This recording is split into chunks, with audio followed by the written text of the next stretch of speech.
Hi, everyone. I'm Sam Valenti, and welcome to another episode of Backlot Pass.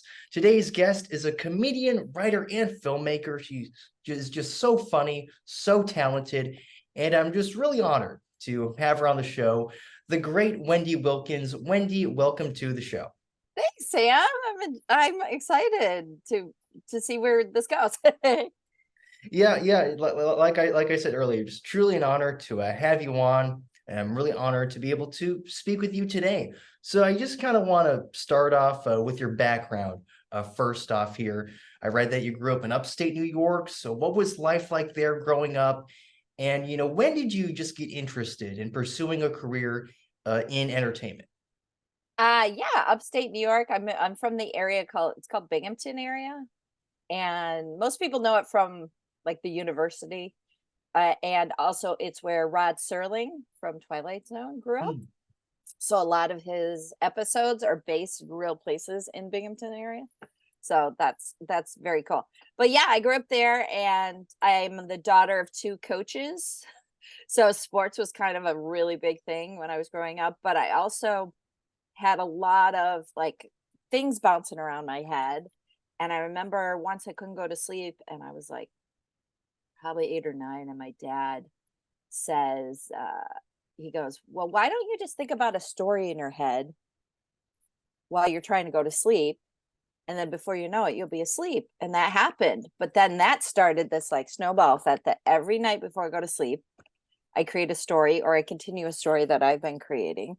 And then once I have the story done, I will write it down and start a new story. So that about 10 was when I really started to decide I wanted to be a storyteller, because I would just write these stories up in my head and then write them down on paper. I mean, there were stories called like puppy love or my first boyfriend, stuff like that. But like, it was just everything that I was seeing in television. I even sometimes would take TV shows and make my own storyline based on whatever the TV show, story was going on. So that was fun. So at about 10 is when I decided I wanted to be a writer. And I got really into watching television. My dad worked at the cable company. So, cable was it back in the day. He worked for the very first cable company. And then we were the first offshoot from there because it started outside of Philadelphia. And so I just watched, I had full access to television, anything at any time at any age. And it was funny because everybody was like, your dad let you watch R when you were, that young? I said, yeah, because he felt like a hypocrite if he couldn't say that's his business and he wouldn't let his kids do. But he said, everything's fake. All the violence and all the drugs and all the sex, all fake. Just so you know that. I'm like, okay. So we had that mindset. So, but that just kind of kept fueling. And I would watch all these amazing TV shows. My favorite TV show of all time is a show that was around and gone before you were even born. It's called Staying Elsewhere. And it's a show set in a down and out hospital in Boston. And everybody who's trying to serve not only public, but, each other. And it's the great thing about Staying Elsewhere, every episode would make you laugh, and then at the end would make you cry. And I was like, that's what I want to do. I just want to make everybody laugh, and then I want to make them cry. So, so the comedy part of me is laughter, and then and hopefully tears of laughter. And then the writing part of me is the laugh to cry. So yeah, so I just would write, but Binghamton is, I grew up in, my hometown is called Vestal. It's just outside of Binghamton. And they didn't have a ton of creative avenues. I took art, but I also was in marching band. And marching band, I'm telling you, marching band has shaped me to the person I am today. It gave me so much confidence, so much self-esteem. It got me in a direction. It showed me like how hard work pays off. It also gave me a routine, showed me how, if you stick to a routine, you can accomplish big things. I always say marching band kept me from getting knocked up in high school, which is perfect. I needed to not, because I knew from a very early age I wanted to leave my hometown and go. I wanted first to New York City because we got a bunch of New York City channels in upstate New York. And so I would just go, that's where I want to go. That's where I want to go. Because I was a city girl at heart living in the country. that's where I want to go. And I went to my community college in my hometown that had the best television production course. Our chair of the department was insanely amazing. His name's John Butchko. He's totally retired now, but he started all of us with such a passion, because he said anytime we're not doing school projects, you take that equipment and you go do other projects. So like he instilled, like, you constantly need to hustle, you need to like create and figure things out, make mistakes, so you can get better and better and better. So when I started doing community college, that's when the love of being that's when, because stand-up had been very important my whole life. I watched it all the time with my mom on the weekends, and we just instilled comedy was king in our house. So I watched it, and I didn't really tell myself until I was in community college that I think I could do it. But I think I had that nugget in me since I was also 10. Like, I think I want to do that. I think I want to do that, but not knowing how to do it. So when I was going to community college, doing television production, working on projects, writing things and trying to produce them, we had like one comedy club in the town, and it was in a ballroom of a hotel. And this guy produced it every weekend. And so I would go, it was $5 to get in, and there was a 2-drink minimum, but he knew I was just trying to be a young comic. So I would just pay the $5 and he would just let me sit. No one would bug me. And I would sit in the front row and watch. And he kept going, hey, let me know when you want to go up. And it took about a year before I finally got the balls, which is normal. Most comics, it takes about a year for you watching comedy before you can actually convince yourself to do it. And so I did it at another place at an open mic, and I did 5 minutes, and then the host critiqued me for 15. And it was just like, I didn't ask for that. It was a music mic, and I was the only comic. And then, he thought he was the authority. He mansplained comedy to me, even though he's a folk artist. Like, okay, great. But then I went away to what I like to call sleepaway college, and I went to SUNY New Paltz. It's near Poughkeepsie in upstate New York. And I got way involved in the television station there, so that kept my production and wanting to write and create stories and then produce them going. And I actually have my own TV show there. It was called Laugh Tears, and every semester I did a new episode, and I wrote them all, I directed them all, I edited them all, cast them all. I was in 2 of them myself. And yeah, it was incredible, like, to have that free reign to be able to do that stuff. But while I was there, they also had this thing called Midnight Theater, and that was on like once or twice a semester. And you just had to come up with your little bit, and you sign up on the sheet in the theater department. And so my roommate and I went up and did lines that men give women, trying to get them to do what they want. And it was a huge hit, because we went back and forth doing all these lines these guys had told us.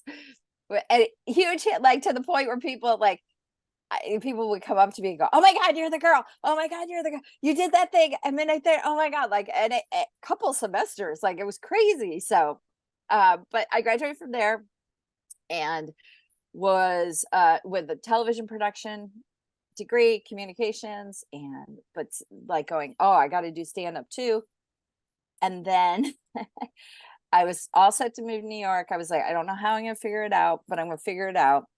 All my friends were moving back in with their family. So I was trying to find a roommate, but like, no, I couldn't. And I was like working in this restaurant in the Catskills, earning money to go to New York City. And then my friend goes, well, I just had somebody bail on me. I'm going to move to LA. Do you want to come to LA and be my roommate? And I go, sure. Because it was like guaranteed roommate LA, which I knew eventually, probably if I started in New York, I would eventually go to LA. And I was like, all right, so I'm just jumping a few years. And if I don't like it, I'll just come back. That was 30 years ago, and I've never gone back. I've been here forever. I remember saying, oh, I'll give it 10 years. And then I had some hometown boy who was just like, it's 10 years. Are you coming back? I'm like, no. Like, it's funny, like, what the goals you give yourself, and then you realize, oh no, you got to keep doing this. You're in for the long haul. So I hope that answered that first question. I talked a lot. I'm very sorry. Yes. Listen, I love the detail you went into about everything. I'm glad you mentioned that sketch you did in college because that's up on your YouTube channel, which is it's really this amazing archive of all this stuff that you've done. And I watched it, and I was like, and I'm laughing and stuff, but man, the reaction that sketch got, it's so great. Like it's awesome. It's such a great Ah, sketch that you did. I'm so honored. Oh my God. Like the first episode is so unwatchable because it's so maudlin and it's an interview and whatever. But then I finally, by the second episode, I figured things out, and there's 4 episodes total. And the last one I'm super proud about. That one was my favorite. But I'm amazed that you watched it. Thank you, Sam. I Yeah, tried. I didn't know who I was. I didn't know how to do this stuff. So I just like dove in and figured it out and did it. And yeah. Felicity was huge. The TV show Felicity was huge during my college years. And so I was just like, I kind of want to, oh no, it's right after. Felicity was right after. But there was a show on Fox called Class of 98. It lasted a season and a half. It didn't go far. But I was just like, oh, they're making a TV show about college. I could make a TV show about college. So it was great because we didn't have cable in any of the dorm rooms. It was just one like common room that they had the cable in. And when we showed our shows from the TV station, it would go into that room. So you would only catch people if they were in the room and watching that station. And I remember going around to different dorms and turning the channel to our station channel and turning the TV on in case somebody would walk by. Mm. And every once in a while, a friend of mine would come up to me and go, "Oh yeah, I walked by the common room and they were watching your show." And somebody goes, "Somebody made a TV show about New Paltz?" Like it was just so funny. I was like, "Yes." So I was super proud of it because like I came from nothing. I had no training, and I figured it out. And there was no internet, and there was no books. Nothing. I just sort of dove in and figured it out. And that's kind of who I am, always with everything I do. I just like kind of dive in and I really get my hands dirty, and I just try to figure things out and go from there. Yep, absolutely. I absolutely agree with that. I'm glad that you also mentioned your marching band stuff, when you were in high school. And again, I have to mention this YouTube channel, that you have for, if there's anyone watching this, because again, it's this amazing archive of all this stuff that you've done really throughout your life. It's awesome. And there's quite just a lot of your great work on there. But there's clips of you in color guard, which is so Hmm. cool. And I've even seen that you've even incorporated your color guard skills a bit into your stand-up stuff, which I I think is so have. awesome. I have. Marching band was such a like foundation for me growing up. And it really, like, I was really good at sports, but I wasn't great. And then when I got introduced to marching band in junior high, and I didn't play an instrument. I twirled the rifle and banner, Mm. and my specialty was rifle. And I've always been a physical person. So being a sports kid, when that got introduced to me, I'm like, oh, this is also a sport. It's called the sport of the arts, color guard is. And it's also artistic, which was appealing to the other side of me. So it was a perfect matchup. So when I went in, and I do this joke in my act, I was like, my dad made me pick between sports or color guard, and I picked color guard, and he cried. I don't think he really cried, but like, he was just like, "But you're so good at it." I'm like, "I know, Dad, but I can be great at this." And after he saw my first game, our halftime show, and he saw the amount of work I did and the amount of skill it took, he was just like, "You made the right decision. That's way harder than any sport I've ever seen you play." And I knew that was exactly what I needed as this artistic kid who people thought was a weirdo. By the way, I come to LA, I'm not even close to weird. It's so funny. Like in your hometown, what people think is weird is very bland when you go anywhere else. Mm. But it satisfied everything that was frustrating me about living in a small town and not being able to explore the stuff I saw on television, like going to Broadway plays or seeing all these like cool things happening on the street. Like it just was the best. And so, of course, because of that, it has shaped everything in my life. And from how I conduct myself to how I stand, like I'll never have a hunchback because I stand always at marching band stance, which is your shoulders are back and your chest is out, which shows my boob, but that's okay. And and it, but it just instilled this kind of drive to be the best you can be, but not be so hard on yourself that it drives you nuts. So with comedy, it's like it's the same thing. I try every time I get on stage, I try to be better than the time I was before. And I don't beat myself up if I have a bad night. I just go, all right, what can you learn from it? And you move on, which is exactly what we did in marching band. So of course I'm going to incorporate. There's so much fun stuff in marching band that you have to talk about it on stage. And there's not that many people in LA that are talking about marching band. Every once in a while, somebody says I was a marching band, they'll have a joke or one off, and I'm trying to cultivate a whole act. There's a amazing comedian headliner named Ian Bagg, and he has me in his circle. You need to see him. He's the king of crowd work. He is incredible. If anybody wants to learn how to be a comic, you need to study him. He's like a professor of comedy. But I'm in his circle, and every once in a while he'll have me open or feature or host for him. And it's like an education. It's such an education. And he said to me, I think you need to go really hard on the marching band stuff.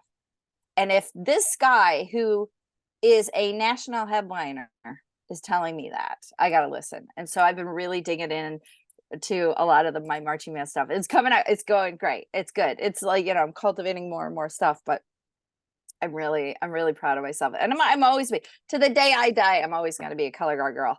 I'm always going to be pro marching band. And I'm always going to tell everybody, put your kids in marching band. They will learn way more than they will in any other sport. Yep, and I think that that you're talking about using your marching band experience, using that in your performances. I think that's so great, and it makes your material unique, unique to you, and I think that's awesome. Yeah, for me, comedy. What gets me about comedy, the people that I respond to that I think are the funniest, are the ones that tell the truth, and you don't see where the jokes or the story is going. Those two things is what I strive for. Anytime I write a joke, I want to make sure, one, it's about something that most people aren't talking about, or if it is something they're talking about, I surprise them with my take on it. So both those things, and everything, that's the number one comment I get when I get off stage is like, God, you just tell it like it is. You're so truthful. You're saying exactly what's in my head and I can't say it. So like, that's an honor. That's like fucking the best compliment. Oh, I'm sorry. I don't know if I could swear, but Oh, it's that's okay. the best. Totally fine. Okay, great. Fuck. Okay, that's the best compliment I get is that they recognize themselves in me and then are happy that I'm able to talk about things that maybe they just think about. And I just love the truth. Everything, 99% of what I talk about in my act is truthful, come from truth. I am just relaying what happened to me. And I love doing that. And it's funny. I say one day when I get cancer, and that's a whole story in itself, like not if, when, but I'm going to rent out a theater. If I have like 6 months to live, I'm going to rent out a theater and I am going to have somebody interview me and we're going to go joke by joke. And I'm telling everybody who inspired each one of the jokes. I'm like naming names because I'm like, all right, I don't have to hide anything. But yeah, all my jokes are based in truth, and that's what I want to see in comedy is truth. And there's plenty of people that do like political stuff. That's great. They do, one-liners. That's great. They have their act. That's great. But the ones that for me that really, really get me are the ones that tell the truth about themselves, like honest truth, the good, the bad, the ugly, everything. And then they just take it to a different direction no one ever thought. And that gets me inspired. Sorry, my nose runs all the time. Sorry. Oh, no worries, no worries. No, and I absolutely agree, with what you're saying. Who are your favorite, comedians who are your favorite comedians to watch? My favorite ones are not famous. Is that okay if I talk about Oh, that? oh, yeah, totally fine. Yeah. Okay. Yeah, I mean, there's plenty of famous people I study, and like my number one favorite comedian was Bill Hicks, and he was incredible. If you don't know him, look him up. He died at 33 back in 1993 or 94, and he broke the mold as far as stand-up goes. He got on stage and he discussed things that nobody was talking about. He discussed politics and humanity and racism. He actually, and it was during a time where he himself was not that all PC in the late 80s, early 90s, but I know if he had lived, he would have corrected and gone after exactly the things that he was not saying correctly, because that's how he was. He wanted to really make people think and make change in the world through comedy. And that's because that's who instilled that mantra in me. That's who I am as a stand-up. I gave up comedy for like 10 years. My joke is I fell in love and it ruined my act. But it really was after 15 years, my career wasn't going anywhere. I was still stagnant, and I had seen all my friends like either get writing jobs or become huge or get out of the game and have families. And I was still going at it, and I was back on this scene, and I started to hate comedy. So I decided, let me just step away. I'll hang out with my new boyfriend and I'll step away and I'll go back when it organically feels right. And it just took 10 years. But when I came back, I had 10 years of just writing scripts and being an actor and doing sketch stuff and all this other stuff. So when I came back hard, and I went, you, I will get to my favorite people. And I was like, I have to make it count. I have less time than all these other yahoos. I have to, everything I say on there, there's got to be a reason, and you got to have a purpose. And this purpose this time was that I couldn't have any expectations like I did before, because I was very disappointed. This time I'm like, no expectations. Your only expectation is to be funnier than the time before. So I said, this is my mantra, and it always will be. I want to change. I want to keep changing the images and impressions of women in society so they can be sexual beings without feeling guilty about it. They don't have to feel bad about being sexual beings. That's why I'm so truthful and forthright about who I am and my experiences, because I don't think any woman should be on this planet. No man should dictate how we should feel about ourselves ever. And so that's how I go. So that is who I gravitate to in comedy. My favorite comedians. I have in LA are Grace Jung and Mikey McKernan and Jimmy Calloway. And there's a guy named Slim Taggart who's just like got me. I love him to death. There's also Catherine Yoon. There's Eric Wheelo, and these are all people on the scene, on the LA comedy scene, that I love and adore, and they make me laugh all the time. And then they also have a different, I don't ever see it coming with them. That's what I like about them. I don't see shit coming, and that makes me so happy to be around them and see what they're doing. And then as far as big people go, I study Ian Bagg, my buddy, Dan Soder. Oh man, I just recently caught his 2019 HBO special. It is top notch. It is so good. Everybody needs to watch that. Every comedian needs to watch that. And here's the number one thing about that special. He didn't say once, whether it got cut out or whatever, but his special was so on point with everything he wanted to say. It was such a beginning, middle, and end story within his stand-up and all of his jokes. But he didn't say and when you're a comic and even as a writer, when you say it takes everybody out of what you're saying, of what you're trying to deliver and the message. Means, are you sure you know what you're saying? Now I've been really trying to get it out of me too. It's a very hard habit. We all have it. Oh yeah. So the best thing I did was the last couple of years have been periodically filming myself and then listening back. Or I record every set, but I periodically will video and then I watch. And I started that after pandemic because of Zoom. Zoom was like, during the pandemic, Zoom was incredible. People bashed it, but all the Zoom comedy I did, in two things. It made me be more present with seeing how I act when I do my act. Because I hadn't really paid attention unless I was filming myself. So every time I was on Zoom, I was watching how my facial expression was, how I held myself, and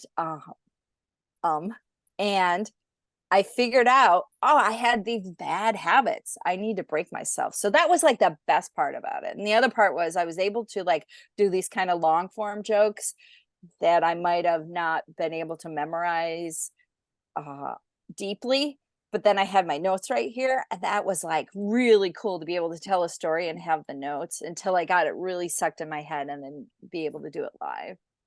So I love Ali Wong. I love what she does. She just cracks me the fuck up. And there are Jackie Cation, you know her. She's incredible. She's just amazing.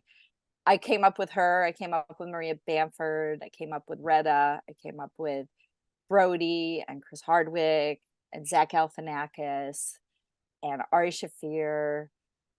They're all these people. We did stand up in the late 90s, early aughts together. And they've all been like inspirations because they've all been able to roll into, you know, a comedy career. And that's my goal now. Coming back, I've been back 5 years. My goal is in another 5 years to have comedy pay for my life. That would be ideal. And we'll see how it goes. I mean, every year I keep getting more and more.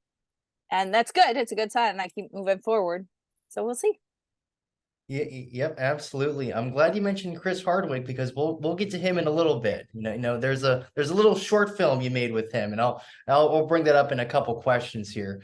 But I do want to get into some of the projects that you've worked on in your career. I read that you worked behind the scenes on one of my all-time favorite shows ever, Mr. Show, with David Cross and Bob Odenkirk. Just absolutely love it. So what was the experience like working on Mr. Show? Well, that's funny because I came to LA, I knew no one. Like most people come to LA, they have some kind of connection. Now with the internet, you can cultivate a relationship. So when you can land, people.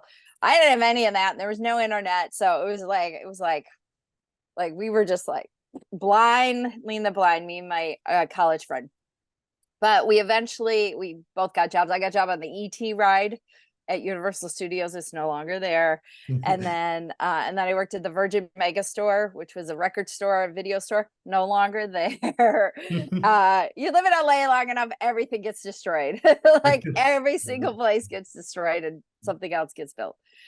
So I did those two things, and then I started to work for free while I was doing those two things on USC and UCLA shorts to build my resume. And eventually I got in front of a producer who saw my resume. He was like, "You did this all for free?" And I was like, "Yeah, I'm serious. I want to be in this business, And he's like, "Wow, cool." So then my resume got shuffled around. I started working on Fox.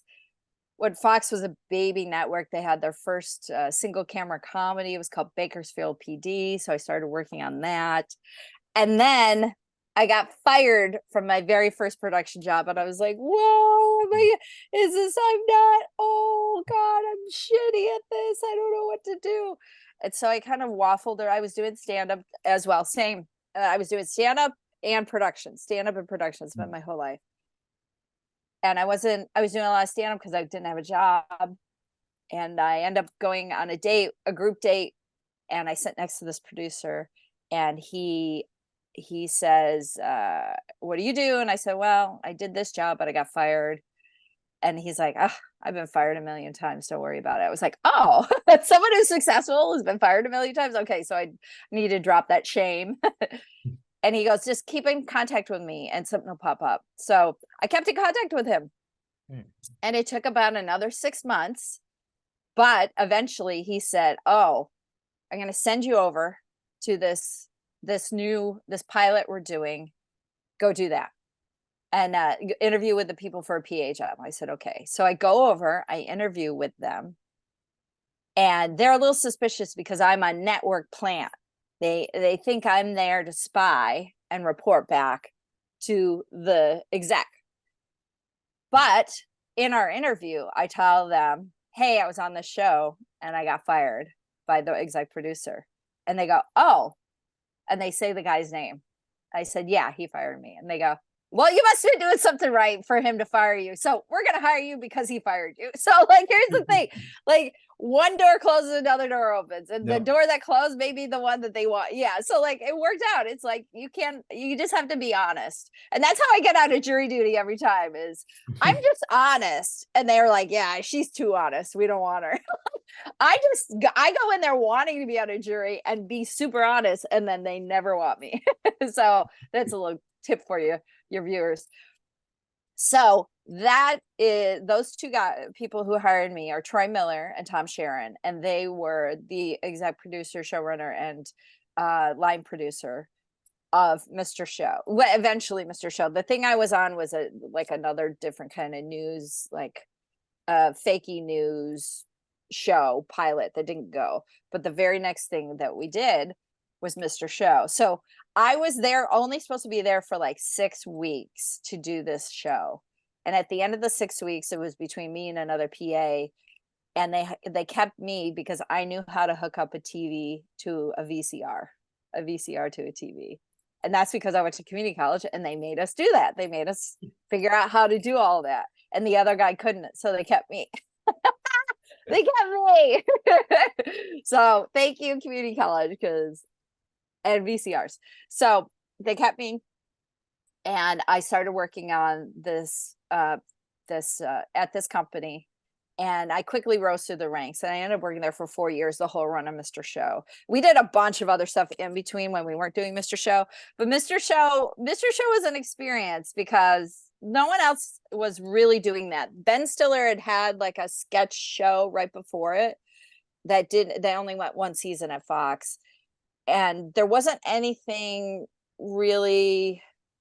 I think Mad TV was starting to do stuff and Living Color and everything. So, but this is HBO's first kind of sketch show, and it was wild. It was like the Wild West at HBO back in the 90s. They actually took a lot of chances, and they gave a lot of people a lot of reign to figure stuff out and be creative. It was really cool. It was Carolyn Strauss was in charge of HBO back then.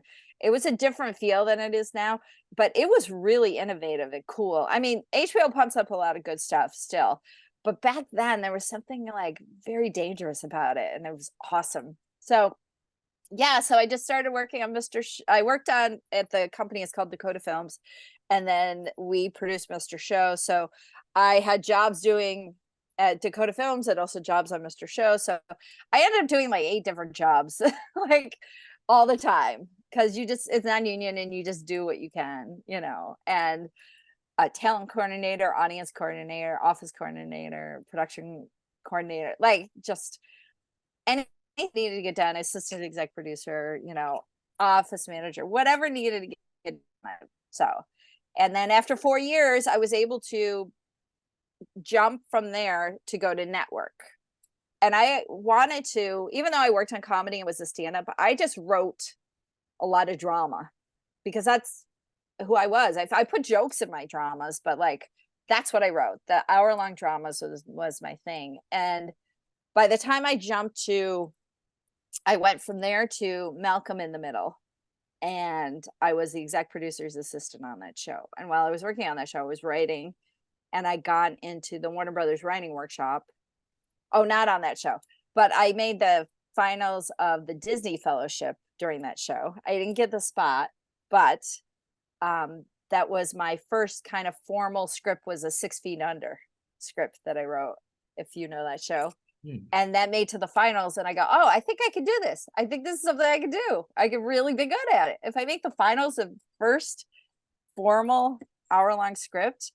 So that rolled. So I went from Malcolm in the Middle, and then I worked on Deadwood, if you know that show. That's when I got into the Warner Brothers writing workshop. But unfortunately, my year, not many people really got placed. Usually these fellowships, you go in and then you start, you work on a show for a little bit, paid by the fellowship. And then from there you jump off and have a career. And it just kept not happening for me. I kept making, getting these fellowships, but nothing worked, or getting in these opportunities, but it was the first season or the one and only season or the last season. So I just was never able to be able to jump into becoming a writer, which was a bummer, but it just kept me moving forward and writing better and becoming better scripts and going from there. So yeah, I went from, but Mr. Show was like renegade. So Mr. Show, I know you asked about Mr. Show. So Mr. Show, they would write, our first season was really, we got the budget for a pilot for $1 million. And instead of doing one pilot for $1 million, they said, hey, can we break it up and do 4 for $250,000 each? And they're like, sure, do whatever you want. So that's what we did. So that's why the first season of Mr. Show is 4 episodes, but it was where they figured shit out. It was actually a really good thing, because they figured out how to do it. So we would shoot all the remote stuff for 6 weeks, take a little bit of a production break, and then we would do the live stuff, incorporating all the remote stuff in there. Because whenever you watch Mr. Show, you see all of a sudden they'll cut to a thing. We played them live in front of the audience. It wasn't later they were put in. They were, because they wanted the reaction. They wanted the audience reaction to those bits. So it just needed time. And it was great. Everybody wanted to go there. It was like being the audience coordinator was not fun, because there'd be people, I'm like, get there early because we only have a certain amount of seats. And then people get all pissed and they're like, I know so-and-so. I'm like, I don't care. We don't got any seats, and I don't want the fire marshal shutting us down. No, you're going to have to sit out here, be a dick as much as you want. You're not getting in. There's not much. But everybody wanted to be at those shows. And it was pretty cool. It was really kind of cool. I went to some great parties. And by the way, I was not invited. I was invited, but I was only invited because I was the gatekeeper at Mr. Show. So people call me and go, Wendy, we want Bob and Dave at our party. I'm like, okay, I'll let them know about it. And they're like, you can come too. Okay, great. So I would let everybody know, and then they would go to the party, and then that would get other cool people at the party. So we were the cool kids in town for a really long time, and it was awesome. It was awesome. And if you watch, I was an internal extra. I'm in many, many sketches in the background. Yeah, and some you won't even see me because, you remember? Did you watch all the episodes? Yeah. I've seen pretty much all. The Pope Mobile, when the cop is chasing the Pope Mobile, I'm the one driving the cop car. Cock Ring Warehouse, they do the commercial. I'm the chicken. You would never know that because you don't see my face. So it's just dumb stuff like that. But then you'll see me in the background. People have sent me screenshots of my name and credits, but nobody's sent me a screenshot yet of me in one of the sketches. I'm waiting for that. Nobody's done that yet. All right. So what I'll have to do is I'll have to go through all the episodes now and just try to find you. Please don't go outside and go climb a mountain. Do that. That's way better than looking for me in those things. Yeah. Well, I'd rather do that than work on homework. So. Oh, I get it.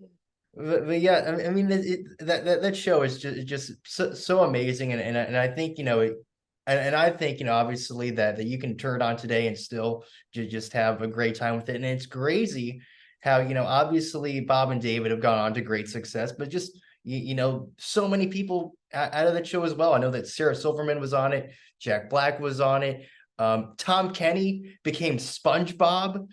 So I mean, after it, yeah, and then it's crazy, and I'm sure there's other people too. So it's crazy. So many people got their start there. They were just, in LA at that time, it was alternative comedy, or what they were calling alternative. It just wasn't standard setup punchline. It was a lot of storytelling. It was a lot of different ways to tell stand up, and which really opened up the world of stand up.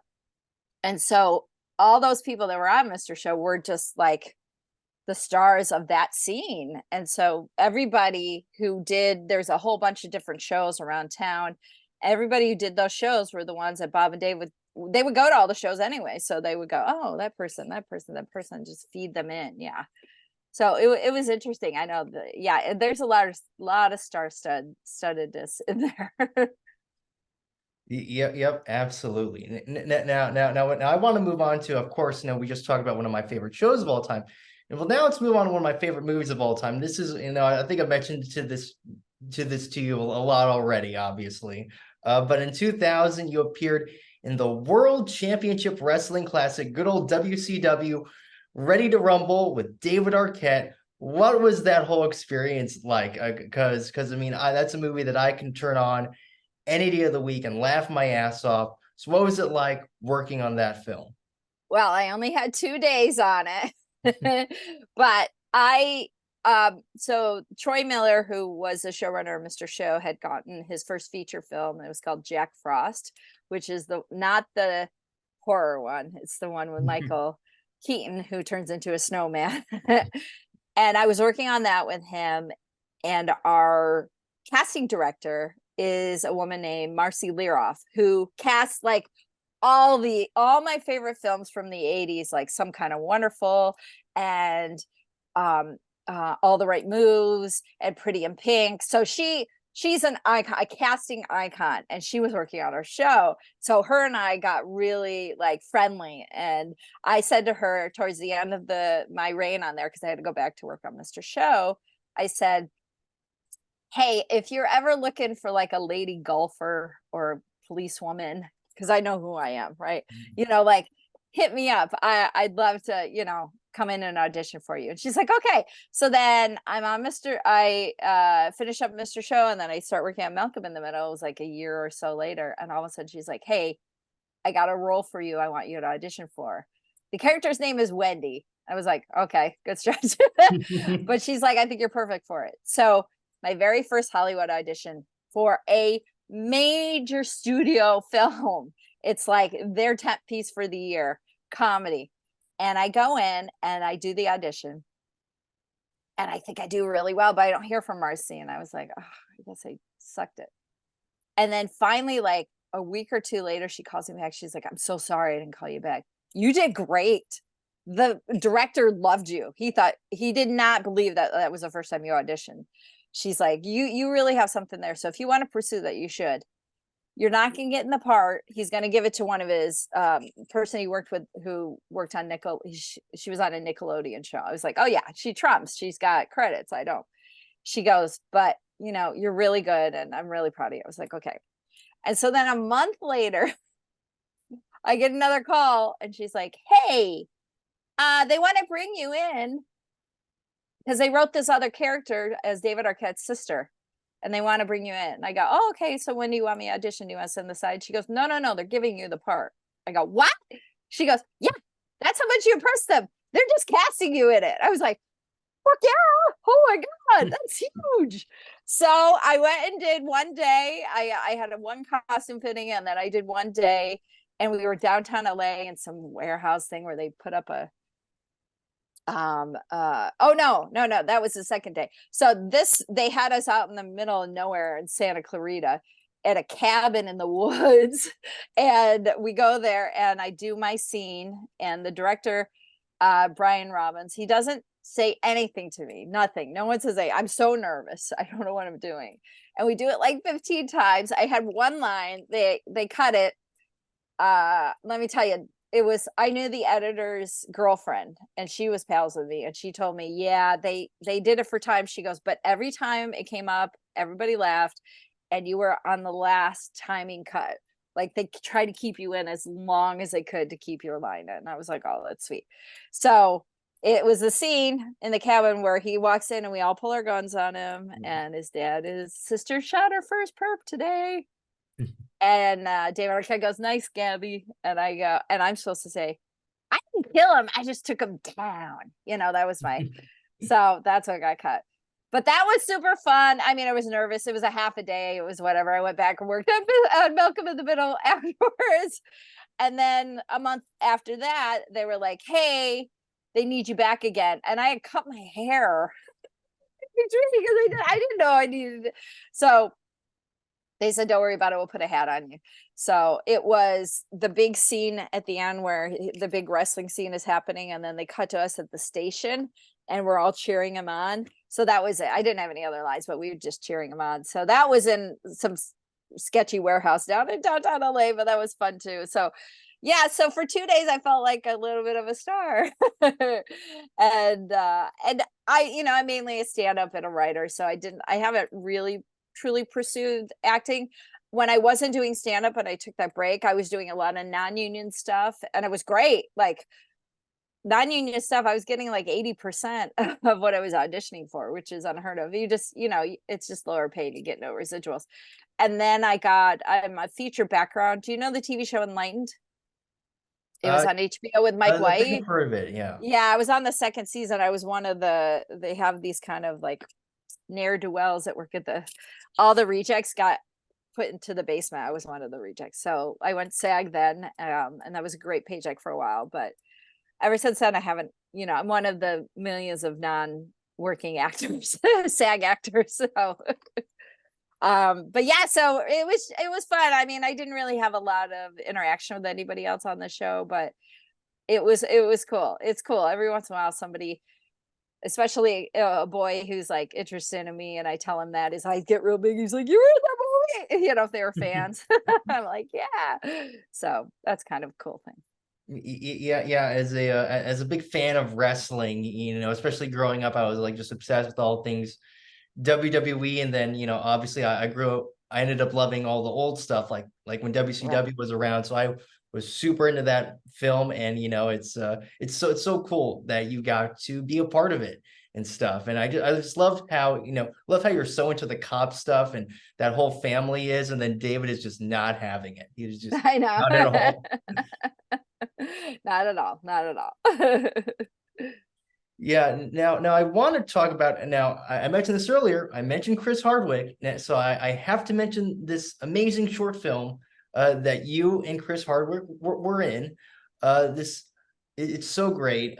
Jack and Diane, of course, and all the dialogue is song lyrics. It's genius, honestly. So how did you come up with the idea for the film? Because I just love it. Thank you. That was very sweet of you to say. In the 90s, when I was working on Mr. Show, HBO had a theater, and it was just a small black box theater. And what they did is they allowed anybody who was in the HBO family to come up with their shows, like a play or one person show or whatever. Mr. Show would always test all their sketches there live before we would go shoot them for the show, that kind of stuff. So because I was in the HBO family, I was like, I'm going to take advantage of this. So I kept writing all these like one woman shows that had other people in them. So the last iteration of my thing was called Jane Says, and it was sort of like the story of me and my life right now and what's going on. And it was like, it's a one woman show with 6 other people is what I would say. And in that, the climax of my one woman show was that I break up with a dude, and I was like, I don't want to, or he breaks up with me. I don't want to just do a regular breakup scene because I've seen that. So I've always been obsessed with song lyrics, and I've always collected them. And so then I said, I'm like, I'm going to have them break up using song lyrics. And so I wrote them all on cards for a while, and then put them all on my living room floor and figured out the order, and then sent them to my college friend who's very good with music. He's a musician, and he helped me edit and get it through. And then we told the story. So then that's what it was. So it was a scene from this one woman show play that I did. And then around 99, my mom passed away. And when she did, I got a little bit of money. And I was like, oh, she would want me to do one or two things: travel, and then use this money to further my career. So I was like, I can now make a short film. So I called everybody up that I've known since since Mr. Show days, since everything. And I said, hey, will you come and work one day for free? And they all said yes. And and then it was right at about the same time that Chris came back to stand up. So Chris did stand up when he was, I think, in high school and going to UCLA. And then he got singled out and he sort of had to stop doing stand up. And he just did the MTV show Singled Out, and he was doing sketch and stuff. And then when he finally came back to it was about the same time that I was making this in 2000. And he started to be on the circuit. I was there the first time he got back up in the room. It was this little cafe in Westwood called Gypsy Cafe. And he's like, all right, whoever laughs the hardest gets $20. So I got $20. So we became pals after that. And so then I said, hey, I'm making this short film. Are you interested? Would you want to be in it? It's two people breaking up, saying song lyrics, and I'm the other person. And he said, sure. So I was lucky. And so it was incredible. It was great. It was great. We did it in my apartment, and not this one, another one. And people came together, and I promise everything. When I do short films, I go, I'll get you in and out on time that I tell you.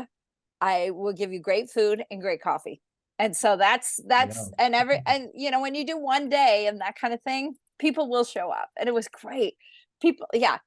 To this day, I know there are people that I've known for 30 years that I can call and go, hey, tomorrow I'm doing a project, will you come help? And they would say yes. That's the best thing, the best advice I give anybody. You got to be kind to everybody. Yeah. You don't have to get, you know, pushed over. You know, you don't want to be that kind of person, but you do have to be kind to everybody until they show you their true face. And if their true face is an asshole, then you can let them go.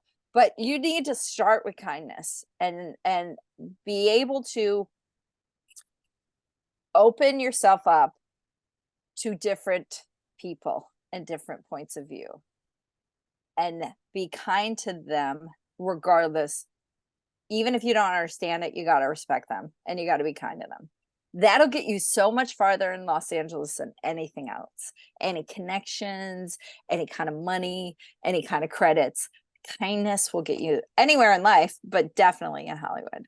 So then we shot it and I edited it at Dakota Films, and who were very generous. Even though I wasn't working there anymore, they let me come and they helped me out. And I put it on the film festival circuit, and it played like over 100 festivals, and I won close to 25 awards, and it was great. It's a great thing. Now I keep it sort of under wraps out of respect for Chris, because it was a different time in Chris's life, and it's not the best version of Chris. So I love it, and I'll send it out to people, and every once in a while I'll post it on my socials and stuff like that. But I don't tag him. I don't like exploit it for him, because he was a different person. I respect the fact that he has been able to move through his life and better himself and become the better version of himself, because we all want that in our lives. So, but I love it too. Thank you for saying those kind words about it. It just was like, music has always been a big part of my life, my mom's life, my dad's life, everything. So, and marching band, you know, like, so it was a great way to honor that other side of me, because I'm not musical at all. I can't sing a lick. I've tried 3 different instruments. I can't do it. I'm just better with my hands. I'm just a hands person. Yeah, and obviously Chris has done, he's gone on to do so many things. He had that show at midnight. I was on Comedy Central. Of course, the Talking Dead. He's hosted game shows. He's done a lot of stuff. But for me, Jack and Diane is still the best thing he's been in. Oh my God. That's crazy, Sam. You're amazing. Oh my God. Thank you. I'm just speaking the truth. I'm just speaking the truth. So, well, that means huge, because that was my first directing I've ever done, like formal directing. And I was super proud of it too. And that means everything. Thank you. If I was a trust fund kid, I'd probably be directing movies now, but I would get so far, but then I'd have to go back to work. So like, it's, the blue collars of the world. That's what we all have to do. We do what we can. Like right now, I'm not working because of the strike, and I'm doing everything I can with comedy, but eventually I'll have to go back to work, and it'll take a little bit from my comedy career, from writing and stuff. but it's like do or die now. So like it's it's all what we have to do in order to survive. We have to keep moving forward. And so if that takes away a little bit from my artistic stuff, that's fine, but I'm going to keep hustling until I can have my art pay for my life. Yep, absolutely. And you mentioned the strike, and it's crazy how, how the way things are in Hollywood right now. The writers went on strike first, then, the actors are now on strike, and it seems like everyone's on strike now. So it's crazy times in Hollywood. So I just kind of, want to ask, with you, being a writer, what's just kind of what are your thoughts and everything that's kind of been going on, for these last couple months, and seems to be continuing to go on. Well, I'm not in the guild. I've never been invited. I've tried many times to, get a job where I would get into a guild, and it just never worked out for me right now. Eventually it might. I have scripts in development, which is great. They can't really go anywhere right now because of the strike, but it's fine. We're polishing them, making them the best they can be so that when I get into that spot, we can move forward. I understand exactly what they're talking about. We don't want to be replaced by AI. Yeah. AI is just an amalgamation of everybody, but it doesn't come from any specificity. They can get specific, but there's no heart. And that's the same like when I watch stand up and I go, where's the heart of your joke? Where's it coming from? I love watching younger comics come up and talk about things that they have no idea what they're talking about. They think they know what they're talking about, or even regular, not even young comics, when dudes get up there and think they're being smarter than they are and they're not, or like the problem with having AI is that it's not so much that it'll replace us, it's that the people in charge will think this is the cheaper way to go. And even if it's generic, it doesn't matter. It's still going to make us money. And that it's the whole greed of everything in this world is all about greed. And it's sad. It makes like having $1 billion, but your workers can't get paid enough to survive is disgusting. And that's what it is. It's not so much that AI is going to replace us, because I can see us living in a world with AI, but I don't see the people that make those decisions in Hollywood picking us over AI, because AI is free and we aren't, even though we'll come up with the insanely good ideas, humans, because it comes from pain and it comes from truth and it comes from experiences and honesty. AI comes from nothing, but that doesn't matter to them. They don't care. They don't care. Amazon doesn't care. It's just things and they pump it out. Huge corporations don't care. They just care about money and getting billions and billions of dollars to these men who are empty inside, who want to fill a big hole and boost their ego. They're the worst people in the world. If you like the Walmarts and the Amazons and all these big corporations, if you're not paying your worker a living wage and even more for doing the job, but you're, especially the entertainment companies, reaping huge benefits, you're never going to spend any of that money. I don't give a shit. If you need to be on a list, that is your ego and you need to get yourself fucking checked. If you're killing, which everybody is, killing the environment for money, you all should have your fucking balls taken off and sent out to the woods. Man, you saw what was that movie? The Road, right? Yeah, that's what I would hope, like that the cannibals come for those people first. That's what I hope for. Yeah. And I just like, if I ever got any money, oh my God, I would set up so many different things. I would give to the ocean cleanup that's out there. I would, because the garbage patch is insane. I would give to all the organizations that clean up rivers around the world. I would set up a home for wayward comics. I would like any money I would have, I would return back to the community. I would take care of my basic stuff, but I'm in my 50s. I don't need things. I don't need things, objects and clothing and diamonds and all that shit. I don't need, but what I do need is to have a clean environment. What I do need is to make sure we have clean water someday. What I do need is to like help take care of my friends and their teeth. So many comics have bad teeth. Oh my God. And bad tattoos. That would be also, I'd set up an organization where bad tattoos and bad teeth, you know, like I fixed both of those things. So like, if you're not doing that, and literally the BS about giving money away and stuff, like Trump never gives any money away. So fuck that. Like any of these people say they give money away, they don't. They just hoard it. They hoard it all. And it makes no sense. Because they think the war of the classes is coming. Well, it's only coming because you created it, you fuckers. So, yeah, I don't say any of this in my stand-up because that's not my stand-up act. But if you talk to me in person, I got a lot of opinions. Yeah. So, you know, I think the world would be a much better place if you had the money that Elon has. So I do too. Thank you, bud. Oh my God, I concur. I agree. It's telling you, it's a crazy world we're living in. It's just everything is so corporate these days, and it's just I don't understand it. It sucks. It sucks. Yeah, and they live in their towers and they live in their worlds, and they don't care. They don't care as long as they get money. And that's the problem with the strike, is that they just want to do things for free. They don't want to pay anybody anything.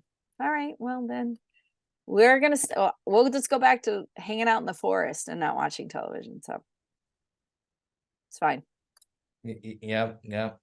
You know, so we're kind of getting to the end of my questions here and stuff.